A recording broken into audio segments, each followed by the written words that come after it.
Hello everyone, I'm reviewing Marina by Carlos Ruiz Zafón. So there are a few reasons why I decided to review this book. The main one was that Carlos Ruiz Zafón wrote the Shadow of the Wind trilogy, which is one of my favorite trilogies ever. It is amazing, and I will do a review on that another day. This book, Marina, is the book that he wrote just before he wrote The Shadow of the Wind, and it's known to be a cult classic in Zafón's home country of Spain, so I thought I would check it out. The genre of this book is a mix between gothic horror and an epistolary tale. It is basically a warning against humans messing with nature, and also a preview of the dark consequences of what happens when humans do mess with the natural rhythms of life, like life and death. It reminds me a lot of Frankenstein by Mary Shelley. There's actually a further reading page on the back, and the third book down is Frankenstein by Mary Shelley, and the doctor in this book, his name is Dr. Shelley. So it's a very big influence. The plot starts to unravel when, on the fourth Sunday of every month, there is a cloaked woman in black, and she goes on Sunday to place a single red rose on an unmarked grave in the Surya graveyard. Oscar and Marina decide to follow the woman out of the graveyard and see where she goes, and just basically figure out the story and the mystery of her life. So this book brings up a lot of existential questions. What is humanity's relationship with death? And ultimately, is death something that involves damnation and failure of the human body and the human spirit? Or is it salvation and freedom from the prison of being human and our human bondage, which are obviously very big and deep issues? And it particularly explores the nature of nature. So is nature cruel because, she creates these animals and humans, and then ultimately through sickness and old age, she just ends up destroying them? So it kind of portrays nature as this ruthless beast, which is very interesting. This book, if you can't already tell, is dark. It's super dark, and it just has this very haunting tone throughout. So gothic fiction does have that characteristic kind of tone of just like, I don't know whether it's gloominess, but it's very sinister, and that happens from the start. But it does help to create this sense of intrigue that is present throughout. And Carlos Ruiz Zafón is a master of suspense and of pacing, and his books are haunting. So he definitely succeeded with that in this one. But overall, the story is very dark, and it executes this through some very dark character backstories. There is just really some heavy stuff. These characters experience trauma, abandonment, grief, loss, depression, all sorts of things. And so even, I guess, the villains, you can empathize with them because they've had really tough lives, and it kind of creates this moral grey area that's really distinct throughout the book that, to be honest, at times I had trouble with. And I think that I'm a really positive person, and I have very strong beliefs about life that are positive, but this book was just so good at questioning like everything that you believe, that at one point it was just so dark that I was just like, oh my god, life really is so unfair.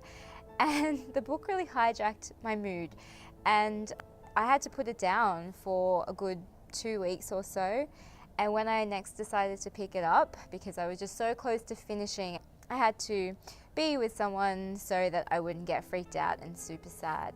And while it is quite dark and depressing at one point, I think that doesn't make it a bad book, even though I prefer positive books. A writer's job is to take you on a journey and to get you so wrapped up in the journey that you forget your own feelings and get totally caught up in the characters' feelings.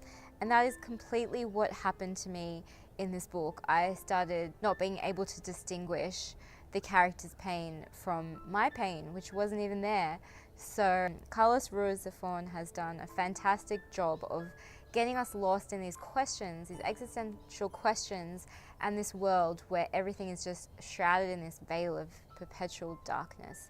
So good job, Carlos. Something I also liked about this book, which kind of took me by surprise, was the fact that it does have horror in it. If you have read The Shadow of the Wind, it's kind of a lot more magical realism and the horror is very low-key. But this had proper moments where you were almost like, oh my god, I can't believe that happened, you know.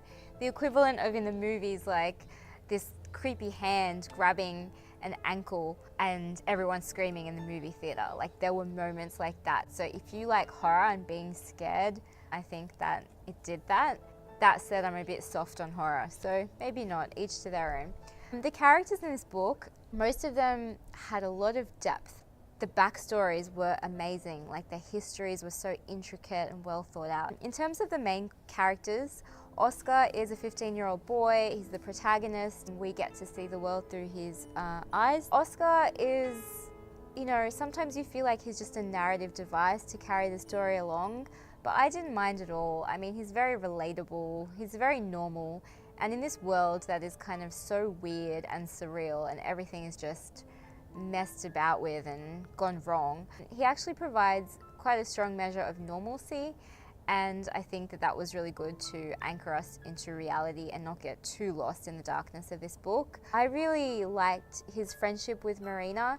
I thought it was really cute that he had a big crush on his friend, Marina. I'm sure it's relatable to any guys out there reading this, you know, maybe what it feels like to be a teenage boy having a crush. And I also really liked the character of Germain, who is Marina's father. I thought he was really sweet. So overall, I think that I kept going back and forth between this book in terms of whether I liked it, whether I didn't like it, and I think that was exemplified by the fact that I had to have a 2-week break.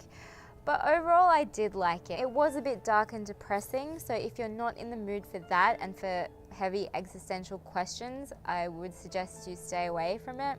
But if you're okay with that and you're into tales of warning, if you're into gothic horror, if you like Frankenstein, or horror that has a kind of deeper element than just fast-paced scares, I would recommend this book. It did have more of a positive ending than the rest of the book, which was, I think, kind of nice and kind of a relief. Side note, I work in childcare, and the other day a little girl asked me to tell her a horror story on the bus as we were going to an excursion.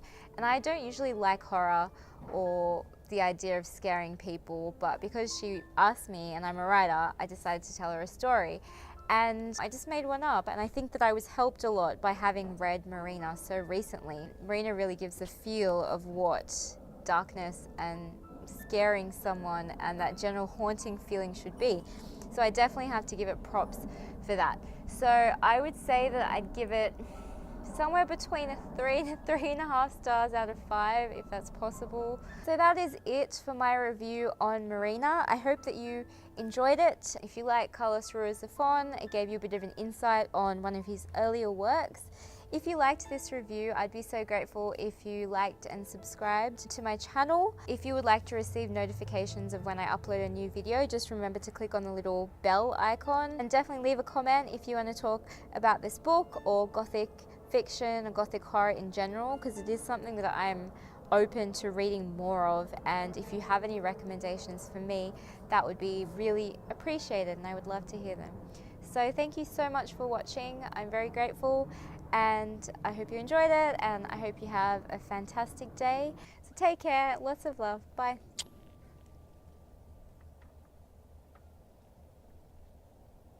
I don't know how to do it.